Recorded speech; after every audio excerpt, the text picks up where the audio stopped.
যে কোনো মূল্যে টাইম কিপারকে ধরে নিয়ে আসে আর এরপর সে নিজে চলে আসে রেবেকা আর সিসিলের সাথে মিট করার জন্য। তো এখানে সে এসে তাদের সাহসিকতার প্রশংসা করে আর তাদের দুজনকে বলে যে তোমরা এতটাই যোগ্য যে তোমরা বড় হয়ে বিশাল বড় গোয়েন্দা হবে। তবে যখন এটা বলে সে চলে যাচ্ছিল তখন রেবেকা নোটিস করে তার হাতের যেই ঘড়িটা সেটা টাইম কিপারের ঘড়ির সাথে পুরোপুরি মিলে যায়। আর তখনই সিসিল বুঝতে পারে যে যদি তার নাম ডেঞ্জার ডেমনের অক্ষরগুলো আমরা একটু উল্টাপাল্টা করে সাজাই তাহলে সেটা আর্মিগেডন হয়ে যায়। আর এটা শোনার পরে ডেঞ্জার পুরোপুরি শক্ট হয়ে যায়, সে দরজাটাকে বন্ধ করে ফেলে আর এরপর সে বাচ্চাদেরকে বলে যে আমি হচ্ছে গিয়ে টাইম কিপার। আর সে তার নিজের পরিচয়টাকে রিভিল করে দিয়ে বাচ্চাদেরকে এই রুমের মধ্যে বন্ধ করে সে নিজে বাইরে বেরিয়ে চলে যায়। আর তখন এদিকে আমরা দেখতে পারি মারিসা, কার্মেন আর জুনি চলে আসে সেই ঘড়ির দোকানে। তবে এখানে আসার সঙ্গে সঙ্গেই বাচ্চারা তাকে কল দেয় আর তাদেরকে বলে যে ডেঞ্জারই হচ্ছে গিয়ে টাইম কিপার, এই ব্যাপারটা সে মাত্র আমাদের সামনে স্বীকার করেছে। তবে আমরা দেখতে পারি মারিসা এটা বিশ্বাস করতে চায় না, তার মনে হয় বাচ্চারা আগের বারের মতো এইবারও তার সাথে মজা করছে, বাচ্চারা তার সাথে বারবার করে মজা করে, এই জন্য সে রাগ করে ফোনটাকে কেটে দেয়। আর এরপর তারা তিনজন চলে আসে ঘড়ির দোকানের একেবারে মাঝখানে। আর এরপরে যখন তারা টাইম কিপারের সামনাসামনি হয় আর টাইম কিপার তার মুখোশটাকে খুলে ফেলে তখন তারা পুরোপুরি শক্ট হয়ে যায়। তারা দেখতে পারে এটা হচ্ছে গিয়ে ডেঞ্জার ড্যামই। আর তাছাড়া সে এই ব্যাপারটাও জেনে গিয়েছে যে আর্মাগেডন নামের সেই অস্ত্রটা ওএসএস এর হেডকোয়ার্টারে আছে, সো সেখানে তার লোক খুব শীঘ্রই যাবে আর সেই অস্ত্রটাকে চুরি করে জলদি করে নিয়েও আসবে। আর এরপরে আমরা দেখতে পারি ডেঞ্জার সমস্ত গোয়েন্দাদের ব্যাচের মধ্যে লাগানো সেই চিপের সাহায্যে তাদের সবাইকে কন্ট্রোল করে তাদের সবাইকে ফ্রিজ করে ফেলে। তবে যেহেতু জুনির ব্যাচটাকে ফেলে দেওয়া হয়েছিল তো এই জন্য তাকে কন্ট্রোল করা যায় না, সে ফ্রিজও হয় না। তো এই জন্য এই সুযোগটা নিয়ে সে দ্রুত গিয়ে রেবেকা আর সিসিলের সাথে কথা বলে, তাদের দুজনকে বলে যে 13 নম্বর ফ্লোরে গিয়ে যত দ্রুত সম্ভব ডেঞ্জারের লোকজনকে আটকাও, কারণ যদি তারা সেই ডিভাইসটা পেয়ে যায় তাহলে পুরো পৃথিবী ধ্বংস হয়ে যাবে। আর এগুলো শোনার পরে আর্গোনট নামের রোবটটা তার শক্তির ইউজ করে দরজাটাকে ভেঙে ফেলে আর এই বাচ্চারা আবারও এখান থেকে পালিয়ে আসে।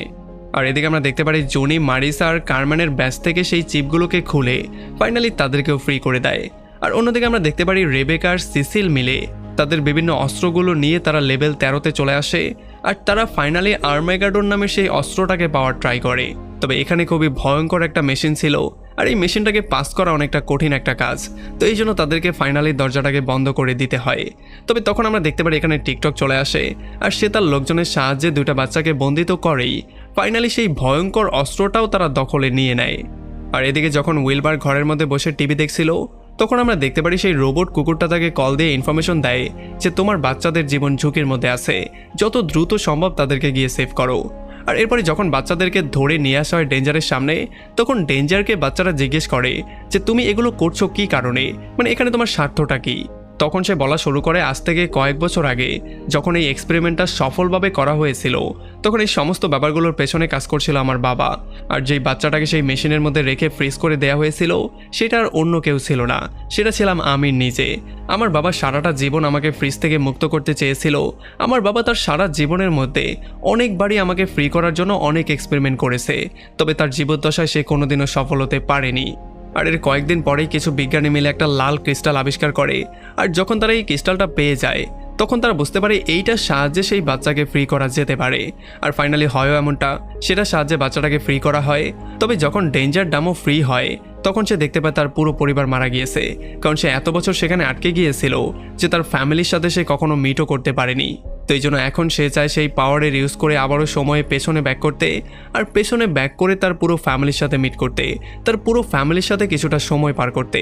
তবে তখন এই সমস্ত ব্যাপারগুলো সিসিল বুঝতে পারে যে এর আগেও ডেঞ্জার ডেমো বারবার করে সময়ের পেছনে যাওয়ার ট্রাই করেছিল, তবে যতবারই সে ট্রাই করেছে ততবার আরও ভয়ঙ্কর ভয়ঙ্কর কিছু হয়েছিল। আসলে এই যে টিকটক আর বিভিন্ন মানুষজন আছে তার চারপাশে, তারা সবাই ছিল সেই সময়ের পেছনে যাওয়ার একটা ফল। আর এই সমস্ত ব্যাপারগুলো দেখার পরে রেবেকা তাকে রিকোয়েস্ট করে বলে যে তুমি এই ভুলটা আর কোনোদিনও করবে না, তোমার কাছে যতটুকু সময় আছে সেগুলো তুমি এনজয় করে কাটানোর ট্রাই করো, যাতে করে তোমার জীবনে কোনো দুঃখ না থাকে। তবে আমরা দেখতে পারি ডেঞ্জার এখানে কারো কথা শুনবে না, সে সেই মেশিনটাকে অন করে দেয় আর সে নিজে চলে যায় সেই মেশিনের মধ্যে। আর এইবার যেহেতু তার কাছে সেই লাল ক্রিস্টালটাও ছিল তো এই জন্য সে ফাইনালি টাইম ট্রাভেল করতে সক্ষম হয়ে যায়। তবে যখন সে একটু পরে ফিরে আসে তখন আমরা দেখতে পারি সে অনেকটা বৃদ্ধ হয়ে গেছে। আসলে বারবার করে এমন টাইম ট্রাভেল করার জন্য মানুষের শরীরের মধ্যে একটা বিশাল বড় প্রভাব ফেলে আর এই প্রভাবের কারণেই সে এখন বৃদ্ধ হয়ে গেছে। আর এখানে ব্যাক করে সেই ব্যাপারটা বুঝতে পারে যে পেছনে যেটা হয়ে গেছে সেটা তো হয়েই গেছে, সেটাকে তো আর চেঞ্জ করা যাবে না। আমরা শুধু করতে পারি সামনের যে জীবনটা আছে সেটাকে উপভোগ করে বাঁচতে পারি, সেখানে সমস্ত কাজগুলো ঠিকভাবে করার ট্রাই করতে পারি, যাতে করে পেছনের যেই ভুলগুলো সেগুলো সামনে আমরা না করি। আর এখন সে চায় তার লাইফটাকে পুরোপুরিভাবে নিজের মতো করে এনজয় করে বাঁচতে। তবে এই সমস্ত কথাগুলো শোনার পরে টিকটক একটু বেশি রাগ করে আর সেই বাচ্চাদের উপরে আক্রমণ করার ট্রাই করে। তবে তখন আমরা দেখতে পারি উইলবার্ট তার পেছনে চলে আসে আর সে ফাইনালি বাচ্চাদেরকে সেভ করে টিকটককেও অ্যারেস্ট করে ফেলে। তবে যখনই টিকটক পালিয়ে যাওয়ার ট্রাই করছিল তখন এই ছোট বাচ্চা মারিয়া সে তাকে উল্টে উপরের দিকে ফেলে। মানে আমরা দেখতে পারি সেও খুবই পাওয়ারফুল। আর এইটা দেখার পরে মারিসাও একটু হ্যাপি হয়ে যায়, কারণ তার এই মেয়েও ভবিষ্যতে গিয়ে একজন বড় গোয়েন্দা হবে। আর এমনই একটা হ্যাপি এন্ডিং নিয়ে এই পুরো মুভিটা এখানে শেষ হয়ে যায়। তো যাই হোক, কমেন্ট করে আমাকে জানান কেমন লাগলো ভিডিও। আমি আগেই বলেছিলাম এটা খুবই ইন্টারেস্টিং একটা ভিডিও। সো এই ভিডিওটা দেখার পরে হাসেননি এমন কাউকে তো পাওয়া যাবে না। সো যদি হেসে থাকেন তাহলে অবশ্যই একটা লাইক করে দিবেন, আর যদি এখন আমাদের চ্যানেলটা সাবস্ক্রাইব করে না থাকেন তাহলে প্লিজ করে ফেলুন। তো আমাদের দেখা হবে অন্য কোনো ভিডিওতে অন্য কোনো একদিন। Till then, take care.